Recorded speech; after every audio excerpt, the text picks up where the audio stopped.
The Summer Book by Tove Jansson. Translated from the Swedish by Thomas Teal. Read and illustrated by John Williams.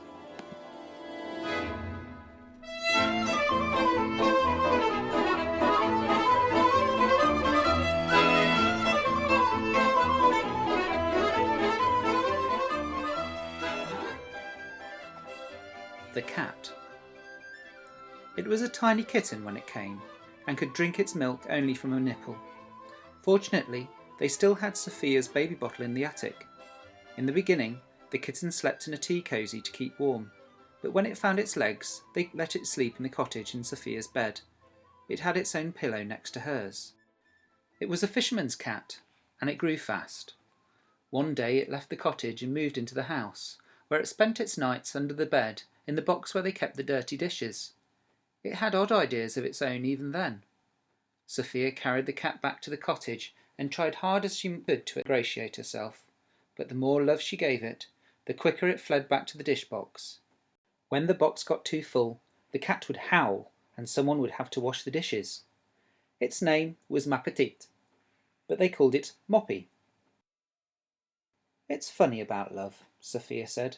"The more you love someone, the less he likes to give you back." "That's very true," Grandmother observed. "And so, what do you do?" "You go on loving," said Sophia threateningly. "You love harder and harder." Her grandmother sighed and said nothing. Moppy was carried around to all the pleasant places a cat might like, but he only glanced at them and walked away. He was flattened with hugs, endured them politely, and climbed back into the dish box. He was entrusted with burning secrets and merely averted his yellow gaze.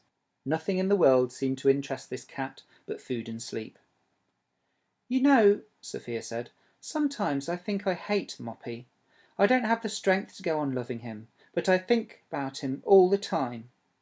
Week after week, Sophia pursued the cat. She spoke softly and gave him comfort and understanding, and only a couple of times did she lose her patience and yell at him or pull his tail. At such times Moppy would hiss and run under the house, and afterwards his appetite was better, and he slept even longer than usual, curled up in an unapproachable softness with one paw daintily across his nose. Sophia stopped playing and started having nightmares. She couldn't think about anything but this cat who refused to be affectionate. Meanwhile, Moppy grew into a lean and wild little animal, and one June night he didn't come back to his dish box.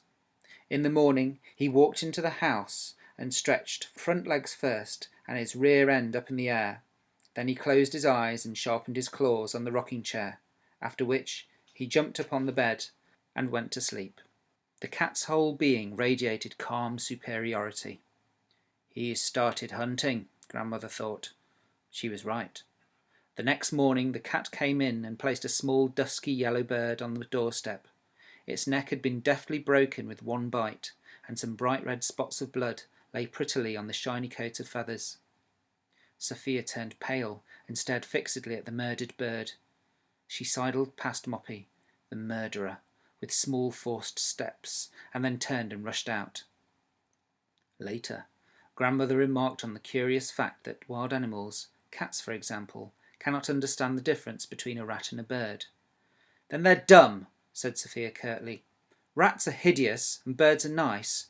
I don't think I'll talk to Moppy for 3 days." And she stopped talking to her cat. Every night the cat went into the woods, and every morning it killed its prey and carried it into the house to be admired, and every morning the bird was thrown into the sea. A little while later Sophia would appear outside the window and shout, "Can I come in? Have you taken out the body?" She punished Moppy and increased her own pain by means of a terrible coarseness. "Have you cleaned up all the blood?" she would yell, or "How many murdered today?" And morning coffee was no longer what it had been. It was a great relief when Moppy finally learned to conceal his crimes. It is one thing to see a pool of blood, and quite another thing only to know about it. Moppy probably grew tired of all the screaming and fussing, and perhaps he thought the family ate his birds. One morning, when Grandmother was taking her first cigarette on the veranda, she dropped her holder, and it rolled through a crack on the floor. She managed to raise one of the planks, and there was Moppy's handiwork, a row of small bird skeletons, all picked clean. Of course, she knew that the cat had continued to hunt, and could not have stopped, but the next time he rubbed against her leg as he passed, she drew away and whispered, "You sly bastard." The cat dish stood untouched by the steps and attracted flies. "You know what," Sophia said, "I wish Moppy had never been born, or else that I'd never been born. That would have been better." "So you're still not speaking to one another?" Grandmother asked. "Not a word," Sophia said. "I don't know what to do, and what if I don't forgive him? What fun is that when he doesn't even care?" Grandmother couldn't think of anything to say.